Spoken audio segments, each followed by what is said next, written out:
आजकल श्री विद्या भास्कर जी और श्री रामाभद्राचार्य जी का विवाद बहुत बहुत बढ़ता जा रहा है। ये दोनों महापुरुष हैं, महान विद्वान हैं। तो सर्वप्रथम तो इन दोनों के चरणों में मैं प्रणाम करता हूं। ये दोनों हमारे पूजनीय हैं, वंदनीय हैं, हमारे सनातन की रीढ़ हैं, हड्डी हैं। तुलसी पीठाधीश्वर श्री रामभद्राचार्य जी महाराज को प्रणाम करता हूं एवं इन लोगों के सामने बात करने की सामर्थ्य सामान्य पुरुषों को नहीं है। ये इतने प्रकांड विद्वान हैं, सनातन की पहले ही बता दिया रीढ़ हैं। लेकिन इन दोनों लोगों से मैं बारंबार प्रणाम करता हूं, निवेदन करता हूं। आपके सामने बैठने की हिम्मत तो नहीं है हमारे पास, लेकिन इतना जरूर है कि क्या उचित है क्या अनुचित है। क्योंकि एक सनातन प्रेमी होने के कारण, एक दास, एक भक्त होने के कारण इस बात की सनातन हमें अनुमति देता है कि यदि सनातन में कुछ कुठाराघात हो रहा है तो उस पर हम आप बातचीत करके विचार करके सुलझा सकते हैं। यदि सांसद करने लग जाएगा तो मुख्यमंत्री रोक नहीं पाएगा। कहने का तात्पर्य आप लोग आज धर्म के सबसे अगुआ यानी सबसे महत्वपूर्ण हिस्सा बन चुके हैं।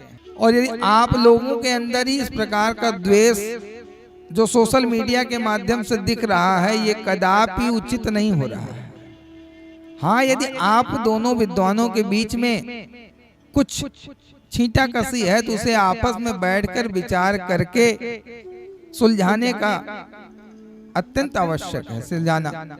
लेकिन यदि सोशल मीडिया के माध्यम से आपके अनुयायी उनके अनुयायियों को गाली दें, उनके अनुयायी आपके अनुयायियों को गाली दें, एक दूसरे के प्रति द्वेष की भावना उत्पन्न हो जाए, तो महाराज हमारे सनातन तो वैसे ही सनातन को देखने वाले लोग बहुत कम हैं, सनातन को मानने वाले लोग बहुत कम हैं।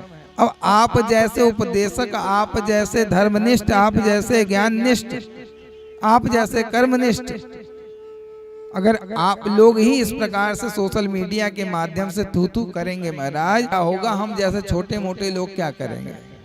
इसलिए आप लोगों से निवेदन, यदि आपसे कोई बात नहीं बन रही है दोनों के अंदर, देखिए वर्चस्व की लड़ाई हर जगह छिड़ी है और ये छिड़ी ही रहेगी। लेकिन कहने का तात्पर्य एक ज्ञानी पुरुष अगर इस तरह से बात करता है, वो भी सोशल मीडिया के माध्यम से, तो अन्य लोगों को कहने का मौका मिल जाता है। इसलिए यदि आप लोगों में कोई बात है तो बारंबार निवेदन यही है, छोटे मुंह बड़ी बात हो रही है महाराज, कि आप लोग बैठ के उसका निष्कर्ष निकालें और अन्य विधर्मियों को तानाकसी एवं आनंद लेने का विषय ना बनने दें। आप दोनों से यही निवेदन है, बारंबार निवेदन है।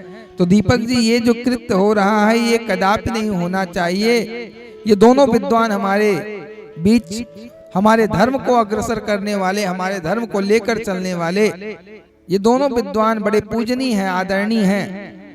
इसलिए आपने जो प्रश्न किया है बड़ा उचित किया है। इन दोनों विद्वानों को आपस में बैठकर महाराज एक दूसरे को चेतावनी, दोनों को एक दूसरे को शास्त्रार्थ करने की महाराज चैलेंज करने की आवश्यकता बिल्कुल नहीं है। एक दूसरे को पूजनीय होना ही अति आवश्यक है।